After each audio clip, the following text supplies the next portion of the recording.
From Washington, D.C., this is Middle East Focus with Paul Salem.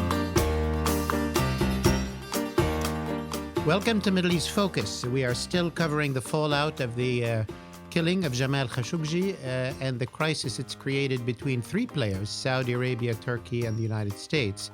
This week continued to be a very eventful week with a speech by the Turkish President Erdogan. He promised a lot but said little.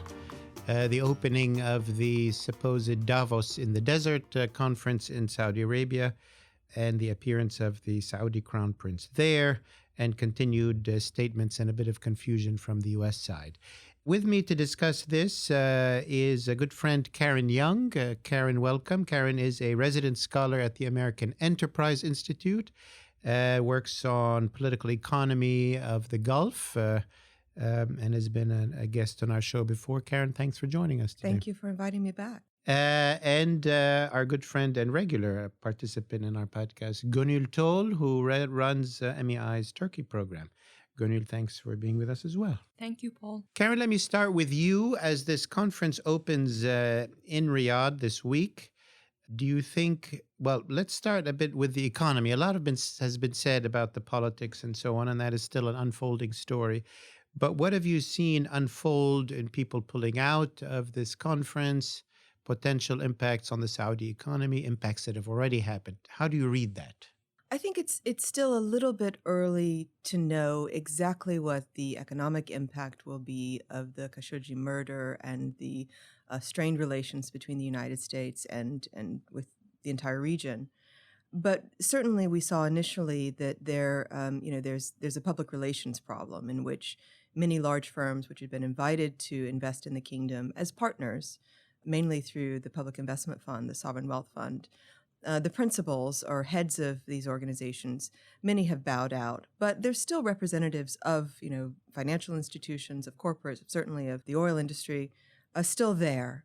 So the conference has continued. There's lots of press coming out of it, but that's not the important issue. The important issue will be the agreements that were meant to be signed, if they will be or not, if investment will continue to flow in. And there's some recent changes in kind of the investment environment in Saudi Arabia, which will be very interesting to watch over the coming months. How has the impact been so far? The crisis has been about 2.5 weeks. I think the Saudi stock market went down. Are there any measurements so far in the last 2.5 weeks? Yes. So there has been a good deal of volatility in the Tadawul, the Saudi stock exchange. But what we're seeing happening is that the government quickly rushes in and then buys stocks of the companies that have been kind of receiving on the failing end of sell-offs and props up the price. So it's fallen sharply, then rebounded, fallen sharply and rebounded. Mm-hmm. And that actually is very telling about how the state in Saudi Arabia very closely kind of guards, and in many ways I think is somewhat predatory over the private sector. Sort of manages that to keep a it sort does. of a positive I understand spin. the rationale why they have intervened, but in terms of building a more open market, it's probably not a great practice to be in. Mm-hmm. Gonul, another eventful week in Turkey over this crisis. Many people say that what President Erdogan is trying to get out of it is economic investments or loans or guarantees of that nature. Tell me a bit first about sort of what might he be angling for economically before then going into his speech. Well, I think, yes, the Saudis and especially the Gulf countries, they have played a very important role in Turkish economy. Since Erdogan came to power in 2002, one of his main strategies has been in order to decrease Turkish economy's dependence on European investment, he really reached out to the Gulf countries, and the Saudis played a huge role there. So they are still very big investors in Turkish economy. And also in the real estate, the Saudis are one of the top Turkish real estate buyers. And that's very important for President Erdogan, especially at a time when Turkish economy is struggling and he cannot secure enough European investment.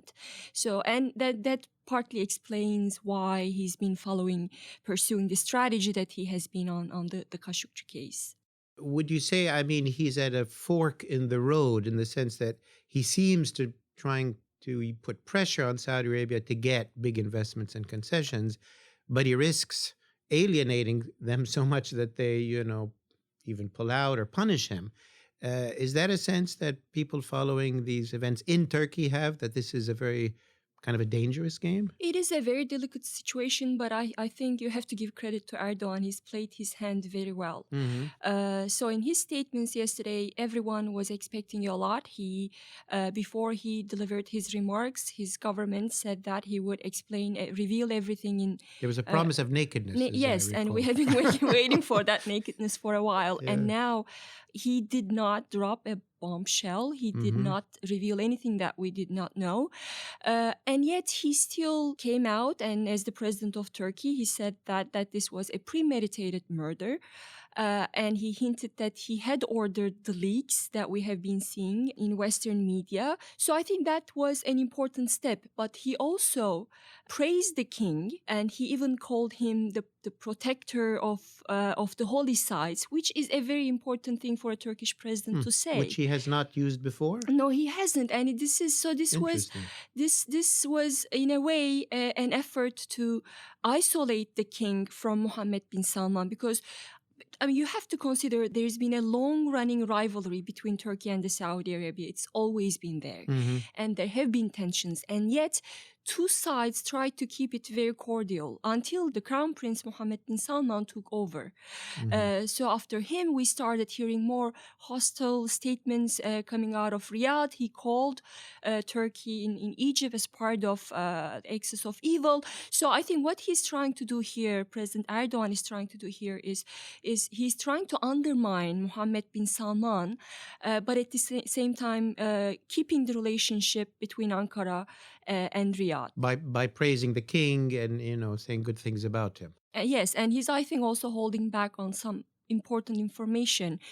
People have been talking about the Turkish officials. They have an audio of the killing. That might come out in the and he hasn't drip by drip. Exactly. Yeah. So I think we will see more leaks in the coming days. So he will keep increasing the pressure on Mohammed bin Salman. But I think right now the Turkish president thinks the ball is in Washington's court. Yeah. Well, we'll get back to that. Karen, you also follow, obviously, a lot of the other countries in the Gulf Cooperation Council.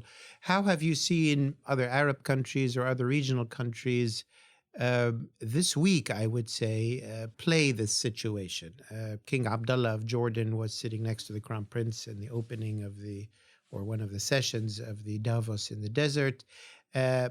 Kuwait, Oman, UAE, Bahrain, what positions are they taking on this crisis? I think like in the GCC crisis with Qatar, we're seeing a bit of the circling of the wagons. And certainly there have been statements from the foreign minister in the UAE, for example, Anwar Gargash, that there should be zero tolerance for trying to undermine the kingdom or its initiatives. There was a call for an arrest in Kuwait yesterday, I believe, of a prominent former member of parliament who had criticized Saudi Arabia. So, there are existing laws on the books across the GCC states on social media use and critiques of government. And I think we're seeing some of those recent laws now being put to use. So, as you say, circling of the wagons. What positions has Qatar been taking? How far Qatar's been forward? Very quiet, as far as I understand. Yeah, I've noticed that. It's interesting. Yeah, and with obviously with the relationship with Turkey, this puts them smack in the middle of the dispute in some ways, but not engaging, at least publicly. So rather quiet. Interesting position. On Kuwait, Gonul, there's been contacts between Kuwait and Turkey over some energy issues. Could you explain what's going on there? Well, something very recent, Turkey and Kuwait signed a military agreement. We don't know what that means, because in the agreement, it's the officials are saying that it is to cooperate in the defense field. But it's a really vague term, so we don't know what that means. But a Kuwaiti newspaper referring to officials in Kuwait argued that this could pave the way for a Turkey-Qatar type of arrangement, meaning that Turkey could deploy troops in Kuwait. So Turkey has been trying to engage Gulf countries and countries that are important for the Saudi for some time. Of course, that's raising eyebrows in Riyadh. But this is Turkey's, in a way, new opening. It's trying to have military engagements in Africa, in countries that are important to Saudis, and obviously the military engagement with Qatar and now Kuwait. We don't know what this will lead us to, but I think there is enough concern in Riyadh that Turkey might be Well, there's a crossing. disputed zone, territory between Kuwait and Saudi Arabia, right, which has oil, Yes. currently not being pumped, as far as I know. And given pressures on Saudi Arabia, maybe from the United States, to bring down oil prices and so on, is it maybe related to perhaps that oil coming into play? It could be. Again, in the Kuwait media, I've read that the Kuwaitis are afraid of even a Saudi intervention, and the Saudis are trying to use that oil field to pump up production, and the Kuwaitis are concerned, and that's one of the reasons why they have approached the Turks, Maybe and Turks Turkey are for more that. than happy Very to interesting. engage Kuwait. Karen, how are you reading the U.S. reaction this week, I would say? I mean, the head of the CIA is coming back. Mike Pompeo, the Secretary of State, was there. You are currently at the American Enterprise Institute, have a lot of people there following events. What's your reading of how the Trump administration is reacting? What does President Trump maybe want from the Saudis in exchange for his looking the other way, if that's what he's going to try to do? I think in terms of U.S. policy, we're seeing certainly a divide between Congress and the White House, and even between our more institutional people who are in charge of actually implementing policy rather than the sound bites that we get from the president. And so there's a lot of stress there. I think the president's comments have been probably more off the cuff and probably more related to his sense of his own image. So as he toughens his stance against Saudi Arabia, as I think he did yesterday, I think that was more about his own concern of looking weak. I think the actual U.S. policy reaction, it seems like we're going to be revoking the visas of 20 or 21 Saudis. That's a small measure. There's probably more to come, and hopefully it will come in more of an interagency kind of process, and especially between the intelligence community and the State Department. Do you think there's truth to the matter that the administration is trying to leverage this on two issues? One, maybe real pressure to get oil prices down and get Saudi Arabia to pump more. Have you seen any evidence of that? And secondly, to sign more of the arms deals, some of which were not signed. We haven't seen that come out in the press, but do you have any sense that actually leverage is being attempted? Not that I know of, but I'm not privy to those Yeah, conversations. so we don't know. It's I mean, we entirely haven't heard possible, anywhere. but I don't know. I don't feel like there's a lot of dialogue happening right now, to be honest. Things are so between tense and governments. tight. Yeah. Well, let me pitch the same question regarding the Turks. I mean, we've discussed what Turkey might want from Saudi Arabia in terms of investments, but President Erdogan's drip revelations are also putting a lot of pressure on the United States, who, or at least the administration, seems to want this behind it, just to make it go away. And President Erdogan is not allowing the U.S. to make this go away.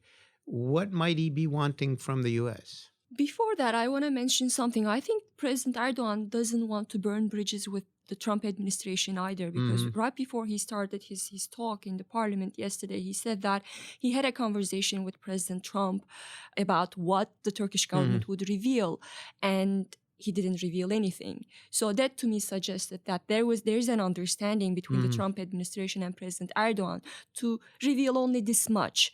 So I think here he's trying to balance his relations. He doesn't want to burn bridges with King Salman or with President Trump. And I think we've been talking about this for a long time. The agenda, the relationship between Turkey and the United States, there are many outstanding issues there. But I think the first and the most important thing that President Erdogan has to tackle with at the moment is economy, given the upcoming local elections in 2019. When and are that's they? why Early 2019. Early yes, in the year? 2019. Yes, early 2019. So I think, with the United States, the Halkbank case, again, that's a state-owned bank that faces major fines from the U.S. Treasury for its alleged violation of U.S. sanctions on Iran. And that's a huge deal for President Erdogan, because if the U.S. Treasury decides to impose a major fine, that could potentially shake Turkey's banking system.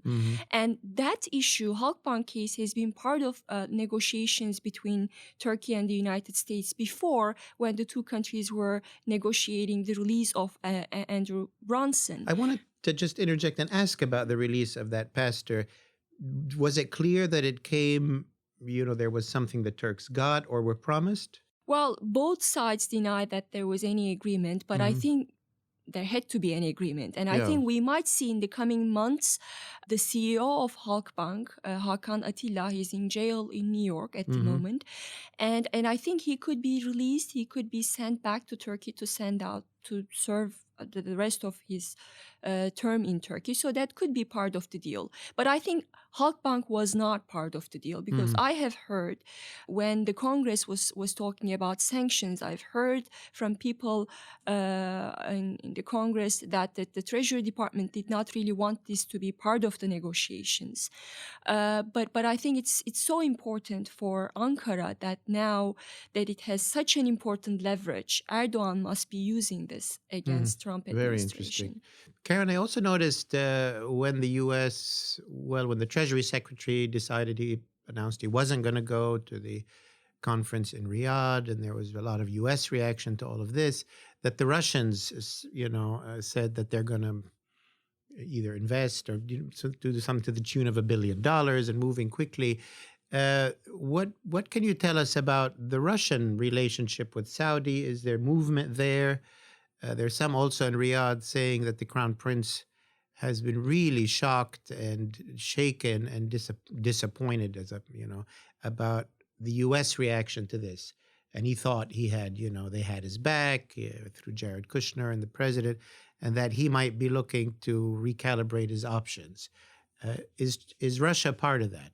Yeah, I think so, and certainly China and any other countries that have been interested in investing in the kingdom and had been doing so already, particularly the South Koreans, the Chinese, private investment from Japan, they will continue to do so. But these movements were already underway. I mean, that was the Gulf's eastward tilt has been underway for some time. What I think has been interesting, and I think it was very evident from the very beginning and part of kind of Saudi culture and Khaliji culture as well, is this sense of sensitivity to insult, and that it won't be forgotten easily. Yeah, so this is an embarrassment. It's an insult. And so this was, a big choice for a number of firms and governments, frankly, to, publicly rebuke the Crown Prince and his kind of star project, the Prince's Project, which is the Future Investment Initiative, Vision 2030. So this is a huge setback for him.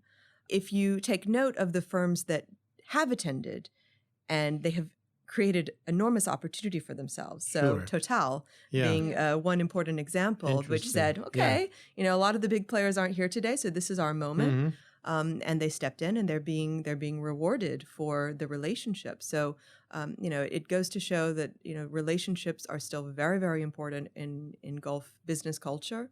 And we're going to see the ramifications of this slight, I think, for many years to come. Well, as we come to the end of the show, I want to ask one concluding question to each, and maybe Karen, to you, looking ahead in the next few months, what are the main economic indicator for Saudi to indicate that things are recovering or that things are going south? What do you look at or look for? So we're going to be watching, of course, the kind of local Saudi markets, the Tadawul. We're going to be looking at foreign direct investment inflows, which have been declining over the last few years, a slight uptick in 2018, but really the last couple of years have not been great. And we'll be looking at loans to the private sector, kind of bank lending inside the kingdom. any signs of growth of new projects, which may or may not be funded by the government. So we want to see things other than government spending and NEOM, right? We want to see projects that include an external partner. They are continuing to loosen regulations about what sectors foreign companies can have 100% ownership in. And so there were a couple of new sectors that were opened over the last week or so. So that will be interesting if foreign companies do take that opportunity. That'll be an indicator that sort of dynamism is back and this crisis is behind them as an economy. And Gonul, when you look ahead, maybe more short term, how long, in a sense, does President Erdogan have to play this crisis before he either gets something or gives up?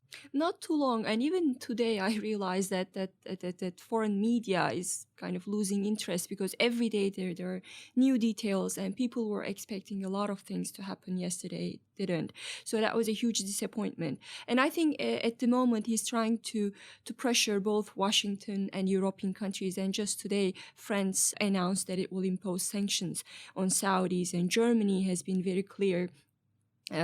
So I think he can play. I will see more leaks, but I think he can't really continue playing this game too long. There's a time limit to it. Yes.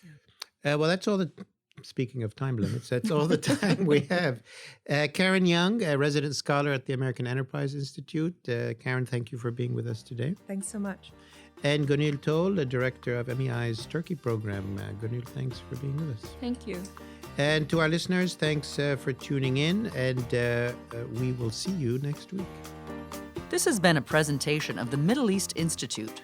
To support MEI's programs and podcasts, please donate at www.mei.edu. Thank you for your support.